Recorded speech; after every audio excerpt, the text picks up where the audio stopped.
ఈరోజు ఈ సభకు హాజరైన అశేష జనవాహినికి, రైతు సోదర సోదరీమణులకి, మరి మన మహిళామణులకి, మహాలక్ష్ములందరికీ కూడా శిరస్సు వంచి పేరు పేరున నమస్కారాలు తెలియజేసుకుంటున్నాం. ఈరోజు మేము ఈ స్టేజ్ మీద ఉండి ఇలా మాట్లాడగలుగుతున్నామంటే మీరే కారణం. మీలో ఉన్న ప్రతి ఒక్కరూ మమ్మల్ని ఎంతో ఆదరించి, అభిమానించి, మీ అమూల్యమైన ఓట్లు వేసి మా మీద విశ్వాసం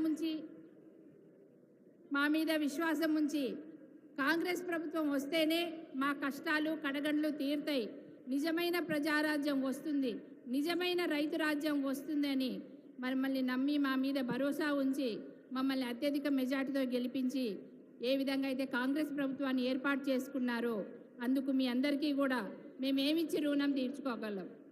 ఎలక్షన్ మేనిఫెస్టోలో మేము ఏమైతే హామీలు ఇచ్చామో అవి ఒక్కొక్కటిగా తీర్చుకుంటూ వస్తున్నాం. దాని ద్వారానే మీకు ఏ గవర్నమెంట్లో కూడా ఇంతకుముందు ఎలక్షన్లై గవర్నమెంట్ ఏర్పడిన 48 గంటల లోపల సంక్షేమ పథకాలు అమలు అవ్వలేదు. మొట్టమొదటిసారిగా మన కాంగ్రెస్ ప్రభుత్వం ఏర్పడినాక 48 గంటల లోపలనే మనందరికీ తెలుసు మహాలక్ష్మి పథకం కింద మహిళలందరికీ ఉచిత బస్సు ప్రయాణం, అలాగే రాజీవ్ ఆరోగ్యశ్రీ 10 లక్షలకు పెంచడం జరిగింది. అంతేకాకుండా మార్చిలో మనకి గృహజ్యోతి కింద 200 యూనిట్ల వరకు కూడా కరెంటు ఉచితంగా ఇవ్వడం జరిగింది. అంతేకాకుండా పెద్ద ఎత్తున మనము ప్రజా సదస్సులు ఏర్పాటు చేసుకొని మనం వాళ్ళకి కావాల్సిన అవసరాలన్నీ కూడా 6 గ్యారెంటీల అమల్లో భాగంగా అప్లికేషన్లు స్వీకరించి ఎవరెవరికి ఏమేం కావాలో అవన్నీ మనం గమనించి ఒక్కొక్కటి తీర్చుకుంటూ వస్తున్నాం. అందులో భాగంగా ఇవాళ వైరాలో 2 ముఖ్యమైన ఘట్టాలు జరుగుతున్నాయి. ఏంటంటే ఒకటి రైతులకి 2 లక్షల వరకు రుణమాఫీ, అదేవిధంగా మరి గోదావరి జలాలని నాగార్జున సాగర్కి లిఫ్ట్ చేయడం.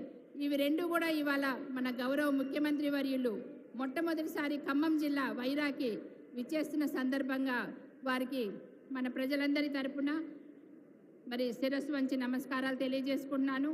అలాగే మన రేవంత్ రెడ్డి గారు ఎంత దార్శనికులు అంటే మన రైతన్నల మీదే కాకుండా మహిళలకి అలాగే స్టూడెంట్స్కి కూడా ఎంతో ప్రాధాన్యత ఇవ్వడం జరుగుతుంది. వచ్చిన 3 నెలల్లోనే 30,000 ఉద్యోగాలు ఇవ్వడం జరిగింది. అలాగే మొన్నటికి మొన్న మెగా డిఎస్సి అది కూడా నిర్వహించడం జరిగింది. 11,000 మంది టీచర్ పోస్టులకు కూడా భర్తీ చేయడం జరుగుతుంది.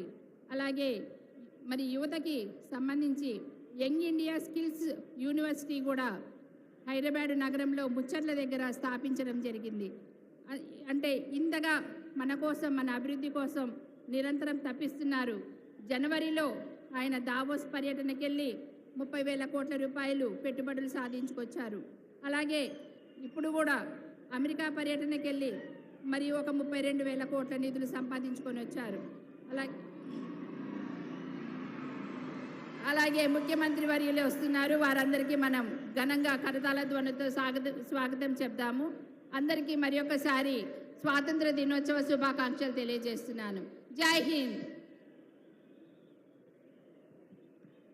Thank you. మనమందరం ఎదురు చూస్తున్నటువంటి